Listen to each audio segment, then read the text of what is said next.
A new grocery report by the Commerce Commission has highlighted continual problems with our grocery sector, including a lack of choice for consumers in smaller towns and rural areas where some grocery stores have a local monopoly.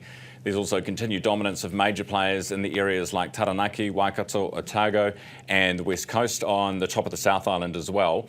And the prices we're paying in New Zealand are still amongst the highest in the developed world. Sue Chetwin is a Grocery Action Group Chair with me this morning. Sue, good morning. Good morning.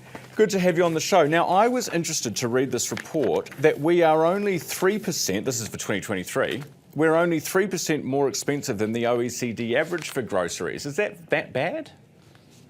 Look, I think it is because that puts us in the top 5 most expensive in the OECD.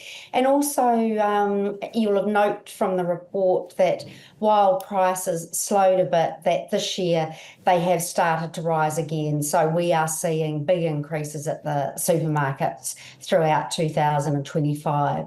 I think the important message from this report is that despite all of the new tools that the Commerce Commission have been given over a period of sort of 4 or 5 years since their first market study, nothing has really changed for Kiwi shoppers.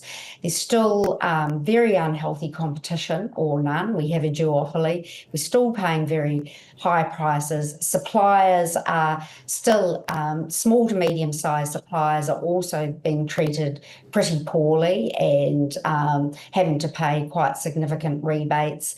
And we don't have choice. So it's not a very good scene for the Kiwi shopper in terms of food and groceries. But despite all of what you have just said, we are still only 3% more expensive than the OECD average, and we have a 15% GST whacked on top of every item in that supermarket. So we are more expensive than, say, the UK and Australia. Now, admittedly, they have exceptions for food, but the Commerce Commission itself has said that the supermarkets in New Zealand are still making more profits than they should if there was proper competition. 3% more expensive might not sound like much to you, but if you're a Kiwi shopper, and we know that there is a cost of living crisis in New Zealand and that shoppers are doing it tough. So no, I get that. We are more expensive. Yeah, I get that. But what I'm saying is 3%, and as you know, the GST, we haven't even got to that, but is 3% enough to justify breaking up businesses, making them sell parts of themselves?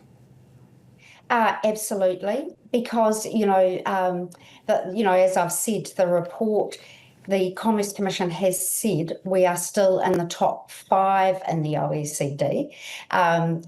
We don't have much competition. In other countries where there is competition, there is better pricing for consumers. So, it may just be 3% ahead, but it is very high compared with other countries. Sue, appreciate your time this morning. Thanks so much for being with me. Sue Chetwin, Grocery Action Group Chair with us.